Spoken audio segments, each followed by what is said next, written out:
نقشے قدم پر چلنے کی کوشش کر رہے ہیں اور ہیرو بن رہے ہیں. نہیں، عمران خان صاحب ایسے نہیں. جب آپ کے بس میں تھا تب آپ نے انکار نہیں کیا، تب آپ نے اپنے لالچ کے لیے تاکہ آپ کی حکومت چلتی رہی ایکسٹینشن دی تھی. اس لیے ایکسٹینشن نہیں دی تھی کہ ملک میں حالات خراب ہیں. آپ سے بہتر کون جانتا تھا کہ ملک میں حالات خراب ہیں؟ تو اس لیے یہ کہنا کہ ملک میں حالات خراب ہیں تو اس لیے ہمیں ایکسٹینشن دینی پڑی، نہیں. یہ بھی فرمایا عمران خان صاحب نے کہ مجھے دھوکہ دیا گیا، مجھے پتہ ہی نہیں چلنے دیا گیا کہ یہ سب کچھ کب کر رہے تھے. جب نواز شریف کے ساتھ ان کی کوئی ڈیل ہوگی تو مجھے نہیں پتہ چلنے دیا. اور کہتے ہیں کہ جب باجوہ کو، جب جنرل فیض کو انہوں نے ہٹایا تھا تو ہٹانے کا مقصد یہ تھا تاکہ اسی لیے میں ہٹانا نہیں چاہتا تھا کیونکہ مجھے اندیشہ تھا کہ یہ گیم کریں گے. اور پھر وہی ہوا، جب جنرل فیض کو ہٹا دیا گیا تو اس کے بعد یہ پھر باہر سے گیم کرے تھے، لیکن مجھے پتہ ہی نہیں چلنے دیا. اب یہاں پہ پوائنٹ یہ ہے کہ جناب آپ ملک کے وزیر اعظم ہیں اور آپ کو یہی نہیں پتا کہ آپ کے ملک میں اسٹیبلشمنٹ کیا کر رہی ہے، تو پھر آپ کس بات کے وزیر اعظم ہیں؟ پھر ساتھ میں یہ بھی فرما رہے ہیں کہ آئی بی والا مجھے بتاتا تھا آ کے، اور وہ اتنا ڈرتا تھا آئی بی والا ان سے کہ وہ مجھے لکھ کر رپورٹ نہیں دیتا تھا، وہ آ کر میرے کان میں بتاتا تھا، اونچی بھی نہیں بولتا تھا کہ آپ کے خلاف سازشیں ہو رہی ہیں، آپ کچھ کر لیں. اور دوسری طرف کہتے ہیں کہ مجھے پتہ ہی نہیں چلا. اپنی ہی بات کو عمران خان جو ہے وہ غلط ملت ثابت کرتا ہے. عمران خان کی کسی بھی بات کو کیا کہا جائے. اور ابھی یہ بھی کہہ رہے ہیں کہ جو آئی بی والا ہے وہ بھی کچھ دن سامنے آ کے اس کی کوئی تردید کر دے گا یا کچھ کر دے گا، لیکن اس سے کوئی فرق نہیں پڑے گا کیونکہ آئی بی والا مجھے یہ سب کچھ کہتا رہا ہے. عمران خان نیازی نے ساتھ میں یہ بھی کہہ دیا ہے کہ جو باجوہ صاحب ہیں وہ اپنے کچھ کولیگز کو بھی گولیاں دیتے تھے میرے ساتھ ساتھ. تو اس کا مطلب ہے کہ اب باجوہ کے کولیگ کون ہے جس کو گولیاں دی ہیں؟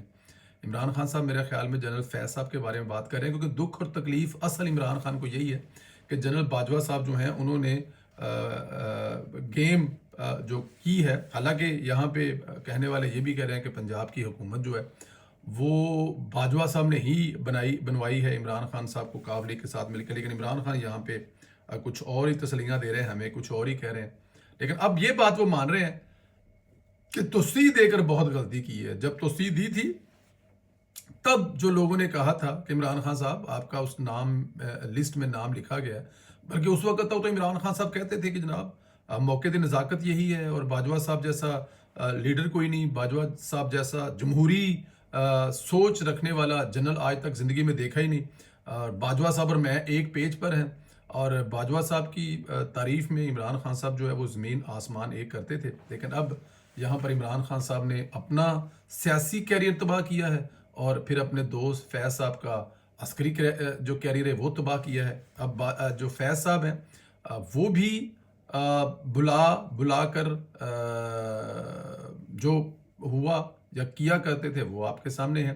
عمران خان صاحب کے بارے میں یہ ہے کہ انہوں نے بنی گالہ میں بلایا جنرل باجوہ صاحب کو، اور جب ان سے وہاں پر یہ کہا کہ جناب آپ تاحیات جو ہے نا وہ آپ ایکسٹینشن لے لیں، اور جب اب تک آپ کا دل کرتا ہے وہ ایکسٹینشن لے لیں. اب عمران خان صاحب اس بات پہ نہیں آئیں گے. اب عمران خان صاحب کسی کو یہ نہیں بتائیں گے، یہ ضرور بتائیں گے کہ مجھ سے دھوکہ ہو گیا، میں اعتبار کرتا تھا، میں جب ان سے کہتا تھا کہ یہ چیز ہو رہی تو کہتے نہیں کیا ہو گیا ہے جناب، کیا بات کر رہے ہیں خان صاحب. ملک کے لیے اسٹیبلشمنٹ اور عمران خان ایک ہی چاہتے ہیں. عمران خان جو ہے وہ بھی چاہتا ہے کہ ملک آگے جائے، تو اسٹیبلشمنٹ تو چاہتی ہے، تو ہم ایک پیج پر ہیں، ہم تو کسی دوسری سائڈ پر نہیں ہیں. لیکن جب بلا کر بنی گالہ میں عمران خان صاحب نے ایکسٹینشن دینے کی کوشش کی اور جب وہ نہیں مانے تو یہ بھی کہا کہ آپ تاحیات کے لیے آرمی چیف بن جائیں، جب تک ہماری حکومت رہے گی آپ کو کوئی نہیں ہٹائے گا. یہ باتیں نہیں عمران خان بتاتے، لیکن اب یہ ضرور کہتے ہیں کہ کیسا احسان فراموش انسان ہے. اس جیسے احسان فراموش آپ کبھی زندگی میں نہیں دیکھیں گے جتنے بڑے احسان فراموش عمران خان صاحب ہیں. لیکن کیونکہ یہ ان کی نیچر ہے، ایسا وہ ہمیشہ کرتے آئے ہیں اور کرتے رہیں گے، تو اس لیے عمران خان صاحب کا کچھ نہیں کیا جا سکتا. لیکن ابھی یہ شروعات ہیں. ابھی دیکھیے گا کئی یوٹیوبروں کو بلائیں گے اور ماضی کے قصے کہانیاں سنائیں گے. اسی بات سے حفیظ اللہ نیازی صاحب ڈراتے تھے کہ جس دن یہ بندہ الٹا ہو گیا اسٹیبلشمنٹ کے ساتھ، اسٹیبلشمنٹ کے لیے بڑے مسئلے مسائل ہوں گے. تو آنے والے دنوں میں اسٹیبلشمنٹ کے لیے مسئلے مسائل ہوں گے. وہ جو ابھی اس موجودہ چیف آف آرمی سٹاف ہیں ان کے بارے میں بھی عمران خان صاحب آہستہ آہستہ کھلیں گے. لیکن ابھی فی الحال 1-2 مہینہ جو ہے وہ چیک کریں گے کہ ماحول کس طرف جا رہا ہے. لیکن اللہ تعالیٰ کی ذات اس انسان کے شر سے پاکستان کو محفوظ رکھے. آمین. اجازت دیں. خدا حافظ.